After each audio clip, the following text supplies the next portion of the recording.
हमारे पास आया उसको हीट करना है। हीट इतने हाई टेम्परेचर तक करना है कि मेल्ट ना हो, ठीक है। टेम्परेचर हाई रखना है लेकिन मेल्टिंग से उससे पहले ही उसको सेपरेट कर लेना है। तो जो प्रोसेस है वो रोस्टिंग है।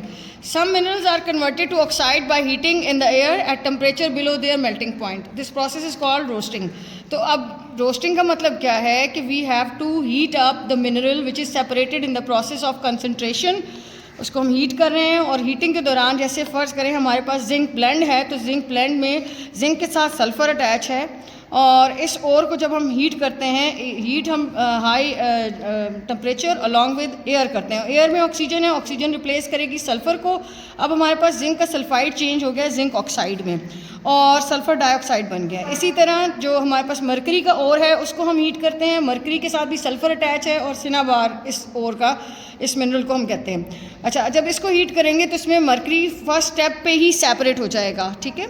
लेकिन बहुत सी मेटल्स ऐसी हैं जिनको रोस्टिंग के प्रोसेस में हमारे पास ऑक्साइड बन जाता है, या फिर वो अगर कॉपर की बात करें कॉम्प्लेक्स मिनरल जिसमें हम रोस्टिंग भी करेंगे तो ये हमारे पास मेटल जो है वो सल्फाइड आएंगे अलॉन्ग विद आयरन सल्फाइड, तो ये मिक्सचर बनेगा। ये सबसे कॉम्प्लेक्स मिनरल है जिसको हम जिसमें से मेटल को सेपरेट करना थोड़ा डिफ़िकल्ट है, लेंथी प्रोसेस है। अच्छा, आफ्टर जो रोस्टिंग है वो हम स्मेल्टिंग करते हैं और स्मेल्टिंग में हम हीट करते हैं। सेम जो हमारे पास ऑक्साइड आ गया था उसको हम हीट करते हैं रिड्यूसिंग एजेंट के साथ। रिड्यूसिंग एजेंट में हमारे पास कोक जो कि कार्बन है, कार्बन मोनोऑक्साइड और हाइड्रोजन।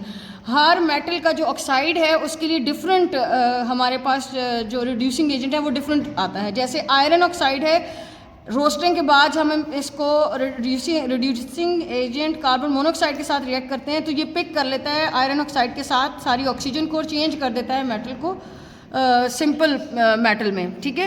तो इस तरह से आयरन हमारे पास फ्री हो जाता है, सेपरेट हो जाता है। उसके बाद टंगस्टन के लिए अलग रिड्यूसिंग एजेंट है जो कि हाइड्रोजन है। तो टंगस्टन ऑक्साइड को हाइड्रोजन के साथ रिएक्ट करते हैं तो हमारे पास टंगस्टन मेटल और वाटर का कॉम्बिनेशन आ जाता है, तो मेटल इस तरह से सेपरेट हो जाती है। जिंक ऑक्साइड में जो हमारा रिड्यूसिंग एजेंट है वो कोक है जो कि कार्बन है। जब वो रिएक्ट करेगा तो कार्बन पिक कर लेगा ऑक्सीजन को और कार्बन मोनोऑक्साइड बना देगा। अब हमारे पास जितने भी मिनरल्स सिंपल फॉर्म में मिनरल हैं वो स्मेल्टिंग के लेवल पे ऑलमोस्ट सेपरेट हो जाते हैं और प्योर हो जाते हैं। लेकिन जो आयरन है उसके लिए हमारा जो स्मेल्टिंग का प्रोसेस है वो लेंथी होता है, जो कि हम बाद में एक्सप्लेन करेंगे।